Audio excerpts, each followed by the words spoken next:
Welcome to week 2 of the Elestriad, where JadeJonny, representing the Thunder Pantheon, is taking on Powdr, representing Zeus and the Thunder Pantheon as well.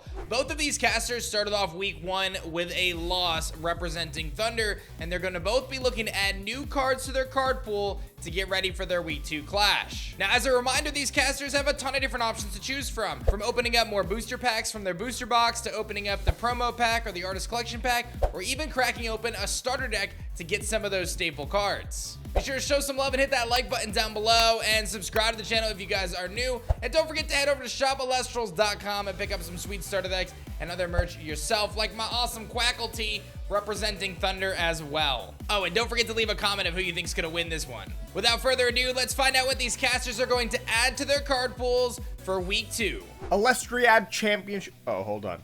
Elestriad Championship. Keep that in, editor. Keep that in. Yo, what is up? It's your boy JadeJonny. Hi, I'm back here in the Elestriad. How are you doing today? This is pack opening week 2, product opening week 2.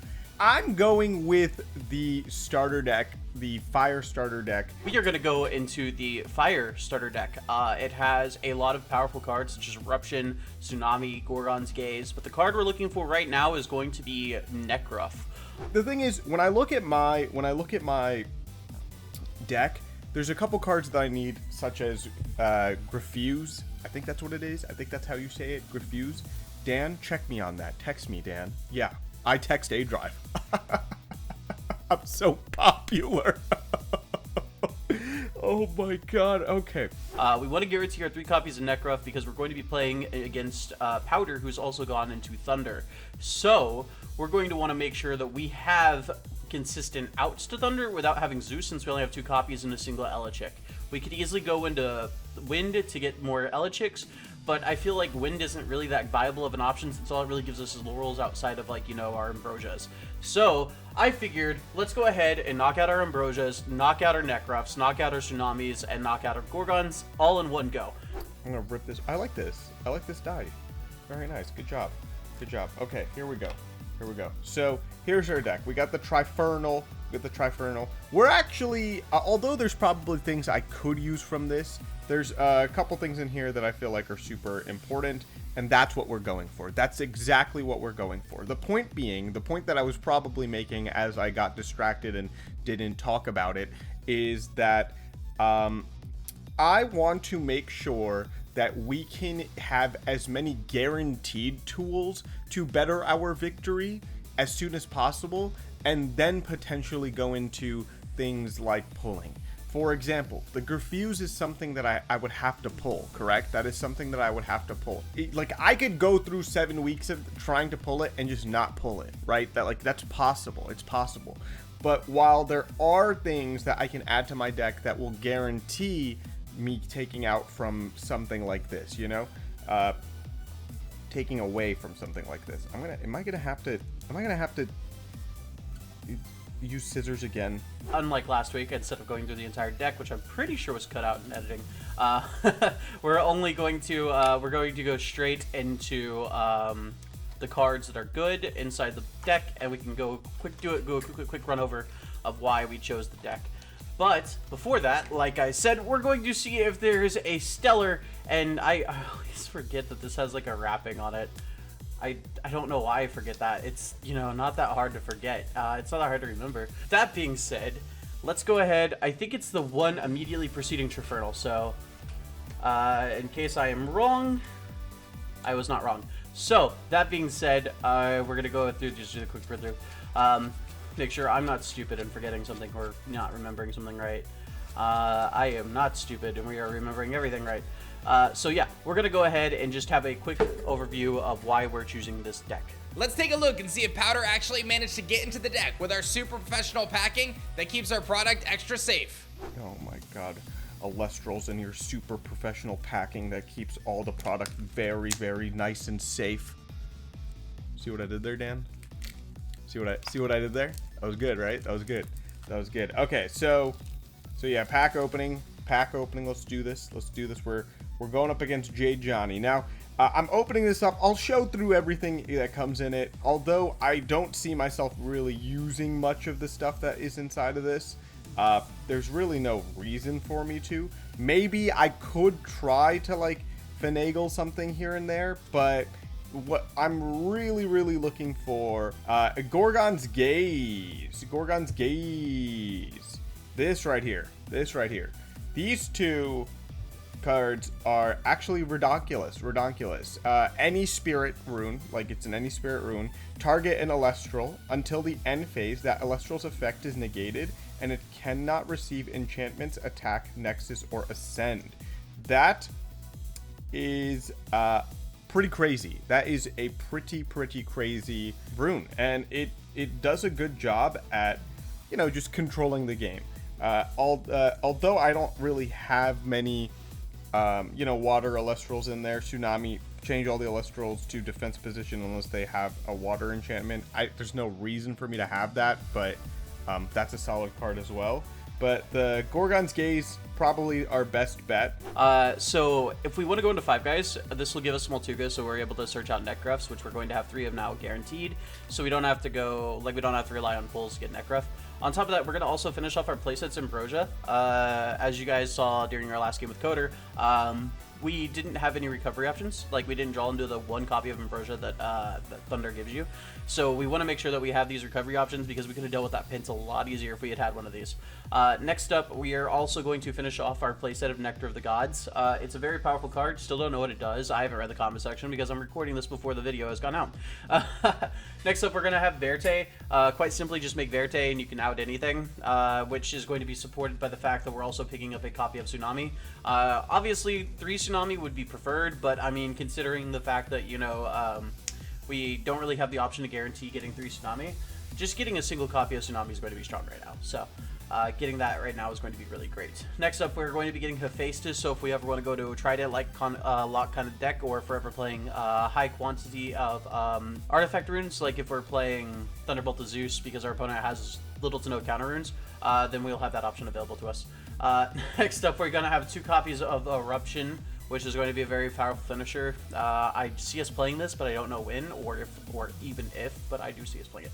Next up, we're going to get the Gorgon's Gaze, which is a card that a lot of people, I feel like, are going to sleep on, with the exception of people who have played the game for an extended period of time, such as Coder or I think MBT's played the game too. With the exception of like those 2, I think that this card's going to be slept on by a lot of players, and I feel like we're going to catch a lot of people off surprise with Gorgon's Gaze. So, of course, we're also going to have the option to go into fire if we need to, such as Volcaris or Kinlea. So, that is a thing. Alright, so we will see you guys when it comes time for the deck profile. One thing that I realize I have to be better about is my usage of my spirits. I'm very bad at that, because you have to understand this game is all built around the spirits.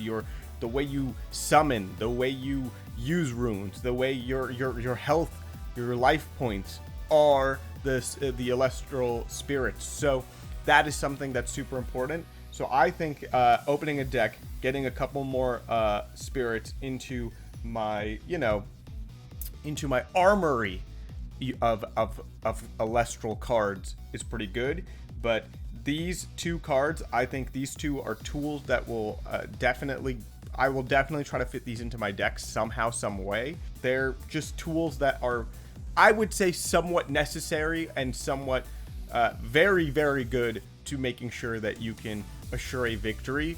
We'll see how it works. We'll see what goes on, and yeah, we'll see. Either way, Elestriad, thank you for having me. I'm Powdr TCG, the best booster machine, and yeah, week 2, baby. All right, so we have both casters adding the Fire starter deck to their card pools. So we've got Thunder and Fire versus Thunder and Fire, and the only difference maker being the 6 packs that they opened up during week 1. Let's take a look and see what JadeJonny's going to be bringing for the week 2 clash. We're jumping straight into the deck profile.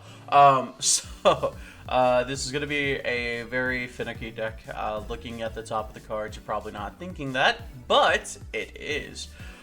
So I'm not going to hold you guys any longer. Let's go ahead and jump into it. So we're playing 2 Sparker because that's what we have. It's full combo, just discard a card, shred a card. Shred a card's good. Then we're playing 2 Toxion because Toxion effect burn good. Then we're playing Elechick, obviously, search out our Zeus. We're playing 2 Astrabbit because of the fact that we want to be able to consistently see any combo pieces that we might be playing or any powerful Elestrals that we might end up needing. Then we're playing 3 Jolton because Jolton's just that good, being able to search out a Stadium Rune. Right now it's like Thunder Mirror match, not that great, right? But we are playing 3 Warmite.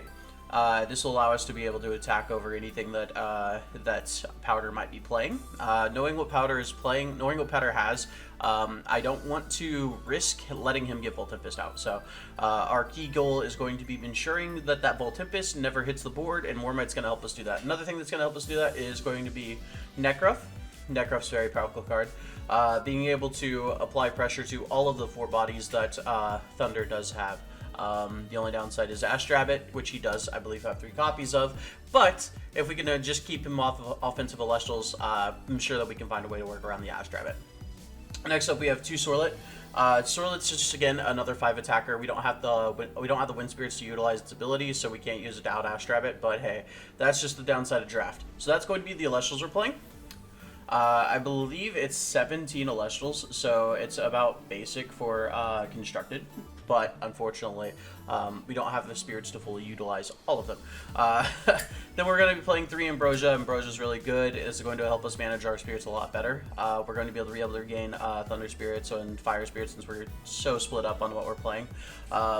Easily to allow us to, we ended up losing Decoder because we only had 1 and we needed to see another one, so we got the Pantera. But I don't think we're going to struggle that hard against Powdr to see the Ambrosias. We will struggle in game because he has a much better Thunder deck than I do.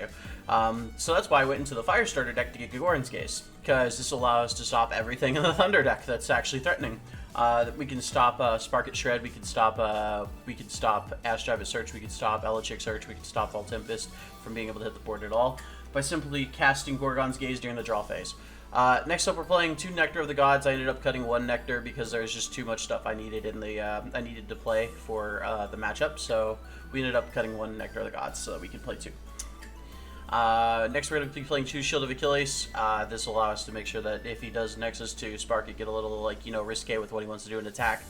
We have a way to out that very easily and make him lose a lot of spirits in the process. We have 1 Tsunami because it's all we have. So. Not good, but hey, it's what we got. We got 2 Zeus. Zeus will allow us to basically continue to attack over everything that he controls. And then we have 2 Thunderstorm. This will enable us to make it to where if he plays Zeus, we can out Zeus so that we can pop the Volt Tempest if he does end up getting it out. It can also allow us to attack into his Elestrals easier by destroying his macro. So that's why we're playing 2 Thunderstorm.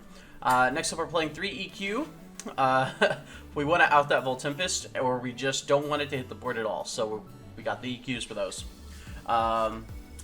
Next up, we have 1 Heliod's Chariot Ride. This is going to allow us to attack safely. It's the only one we had, so we only have 1. And then finally, the tech that's going to make or break this game is Volcanic Forge. So this is the Thundermere match. He has no reason to bring Mount Olympus, so we're going to play Volcanic Forge. This is going to enable us to attack over everything, and we have a consistent way to get to this via Jolton.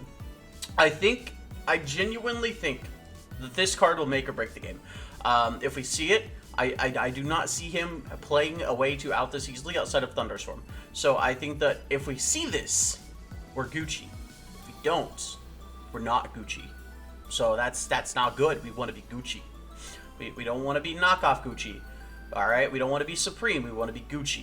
So then we have 2 Eruption. This is going to allow us to finish off the game if we ever get him down low enough. On top of that, if we don't see the Volcanic Forge, this is still a way to utilize all the Fire Spirits that we're playing. And then next up, we do have 2, 4, 6, 8 Thunder Spirits. This will enable us to play 3 Enchanted Zeus twice and 2 Elestrals. 5 Elestrals and a 3 Enchanted Zeus. This will allow us to play 2 copies of Thunderstorm, a 3 Enchanted Zeus, and a Spark It still. This is around the appropriate range from what I'm thinking. So I'm thinking this should be good. But we also do have the Ambrosias to regain the health if we end up needing to use the Zaptors. So next up, we're playing 2, 4, 6, 7 the Pyro. We are playing a lot of fire cards. We're playing Volcanic Forge, we're playing Eruption, we're playing Necroth, we're playing Warmite, but I couldn't afford to cut the Zaptors down since Zeus does take on average 2 to 3 spirits. We're playing two Thunder Spirits and two Thunder Spirit enchants.